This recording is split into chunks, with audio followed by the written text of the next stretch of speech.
Alrighty.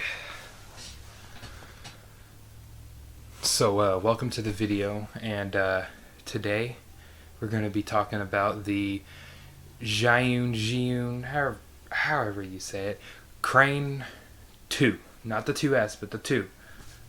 So, roll that intro.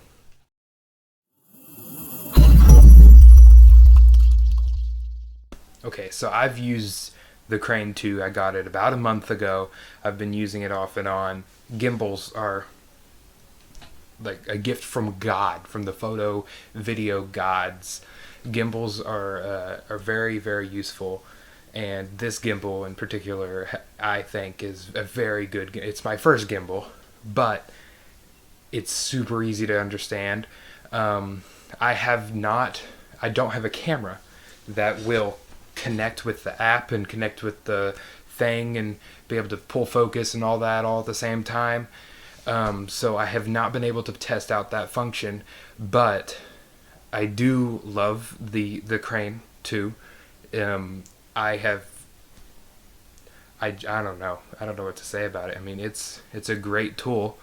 Now it does. I mean, obviously, it's not going to get rid of every single, shake or anything. That's just with any gimbal. With this, I mean, with any gimbal, you're supposed to, if you're looking to get a gimbal, I think it's a great budget-friendly gimbal to get. So, whenever you're walking, you need to do the ninja walk. And if anyone you ask will tell you to do the ninja walk, which is a heel to toe, like nice, smooth. You kind of keep your hips in the same place, and you just move your legs. You have to practice it a little bit. I play around and do it just randomly walking. People look at me weird.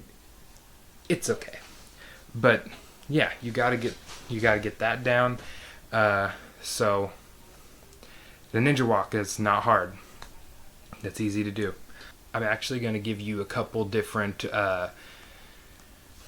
points of reference here. I'm going to give you a shot that is not have any stabilization, and I don't use any stabilization afterward in post, so because I think it just makes it look crappy. So I either get a smooth shot or I don't. And this is just raw, without anything, just trying my hardest, the basic tips that every person gives you. You hold it tight, 3 points of contact, one hand on the camera, one hand kind of like on the body or on the side of the camera or on the lens, and then the strap going around the neck. Like, that is a very common thing that people tell you to do, and they tell you to move at the hips, get a nice panning motion. So it helps a lot. I mean, you can, if you run right and you have the right straight narrow path, you could probably run full speed with this gimbal and just hold it out and get a pretty steady shot, like Peter McKinnon. There's not much to review on this gimbal other than it's a really good tool for any filmmaker. Now, don't want to use it all the time, and this is where I'm getting into the tips of the review thing here I've got going. You don't want to use the gimbal all the time whenever you're on a shoot. Now, real estate videos, pretty much all the time, because you're just showing off the property.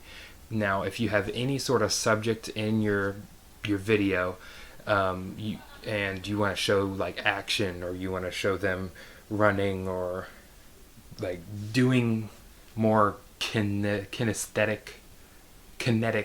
type of things, more movement in your shot, then you're not going to want a gimbal, unless you really want, you have a vision in your head, you want this really smooth shot of this person just leaping over, I don't know. If you want that, then that's a stylized shot. There's no bounds on that. But most of the time, whenever you have a lot of action, a gimbal will slow you down. Whenever you have a camera on here, you want it to sit here in this cradle And if it's on level ground, it should not move anywhere if you set it someplace. So if you set it facing this way, it should stay there. If you set it facing that way, it should stay there. If you set it facing that way, it should stay there. So basically the way you do it, and you'll see this in any video that you look up, is you put it on this plate, and you get it, you use this right here, and you center it and here to where this is level. And I mean, you could just do this and it'll stay level, and then after that you go onto this axis. You just work your way down the line, and then you get it to where it'll stay level on this axis. If you do it like that, it'll stay there. And now it won't completely stay there because you haven't balanced all the axes yet. So you bounce this one, then this one, and then this one. This one down here is the trickiest because you got to get it to sit like this. You have to get it to sit like this with a camera on it. Now it won't let me do it because I don't have a camera on it, but you need to be able to get it to sit like that, completely horizontal, and have a camera on it with no motors running, just like that. And then that will give you the perfect balance. And once you get that, you pretty much don't have to touch it afterward because you've done it. Now, unless if you used a whole variety of lenses, or if you use a whole bunch of different cameras on your rig, then you will have to redo it almost every time. But once you start doing it, it's not hard to, grasp and get it done. It takes very little time at all. I love the carrying case. It's not waterproof, but I mean it's decent. You only get 3 batteries, and these are special batteries. You can't just go and buy these at a random any store. So it got cut off, but batteries are special. It's a great gimbal. Love it. Would totally recommend it. Yeah, I post weekly videos. So if you're into like consistent content, and if you're not, then subscribe. If you are, then subscribe. But yeah, if you like the video, give it a thumbs up. If you want to just share this with some people that you think might also be interested in the crane too, share it. I would absolutely love that. So yeah, I don't know what you're still doing here. You need to go share this video, or you should be subscribing, or do any of the things. I'm okay with that.